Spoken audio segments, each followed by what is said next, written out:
कि जिस तरह से हमें लात मारा गया है और हमें चप्पल से मारो कि हम बिहारी हैं, क्योंकि हमारे सर पे है ना मजदूरी का टिका लगा गया है यहाँ पे कि हम जब भी बनेंगे तो मजदूरी बनेंगे, हम शिक्षक नहीं बन सकते हैं। इसीलिए आप हमें चप्पल से मारिए, क्योंकि बिहार में पढ़ने लिखने का कोई मतलब नहीं है कि अनपढ़ रहेगा बिहार, तभी तो अनपढ़ों को जिताएगा ना बिहार। हो सकता है आज न कल मेरे ऊपर भी एनए से लग जाए, मैं भी जेल चला जाऊं। मैं ये नहीं कहूंगा कि बीपीएससी एग्जाम में धांधली हुआ है, मैं ये भी नहीं कहूंगा कि रिजल्ट बिना दिखाए मेरिट लिस्ट जारी कर दिया गया है, मैं ये भी नहीं कहूंगा कि जो पुराने नियम के अंतर्गत सीटेट क्वालिफाई थे उनको गवर्नमेंट को लेनी चाहिए, मैं ये भी नहीं कहूंगा कि जो शिक्षक अभ्यर्थी बिहार के थे वो मजदूर बनेंगे और बाहरी आके यहाँ पे पुजाएंगे। ठीक है, बस मेरा कहना इतना ही है कि हम लोगों के भविष्य का निर्माण ऐसा व्यक्ति करेगा जो नौवा फेल है। कहने का मतलब एक एसएससी का फॉर्म भी नहीं डाल सकता है, ग्रुप डी का फॉर्म भी डाल नहीं सकता है, उसकी वास्तविक योग्यता एक चपरासी बनने के लायक नहीं है। और एक जो दल बदलू है, बिहार में वोट किसी को भी दे, साला नेता जब बनेगा तो वही बनेगा। मतलब वोट हम बीजेपी को दे, आरजेडी को दे, जदयू को दे, डजंट मैटर, जब भी मुख्यमंत्री बनेंगे तब पलटू चाचा ही बनेंगे। तो क्या हम अपने भविष्य ऐसे व्यक्ति के हाथ में दे रहे हैं?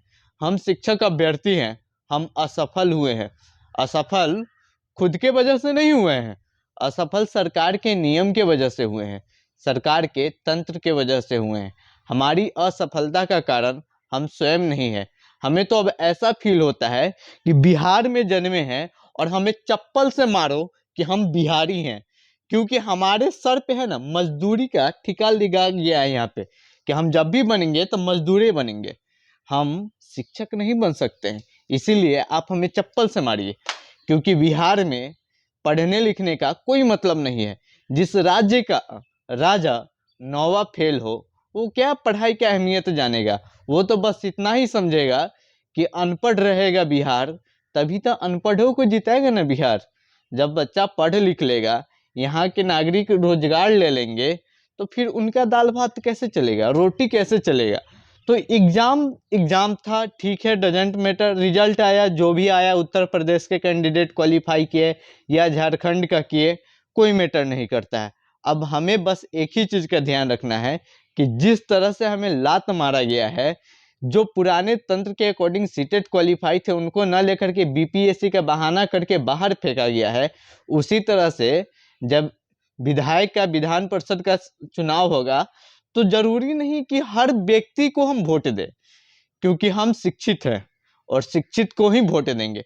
हो सकता है हमारी भाषा अमर्यादित होगी, अमर्यादित होने का कारण भी है क्योंकि हमारे इतना तड़प कोई नहीं झेला होगा, खास करके बिहार में, क्योंकि बिहार में पैदा लेना सबसे बड़ा गुनाह है।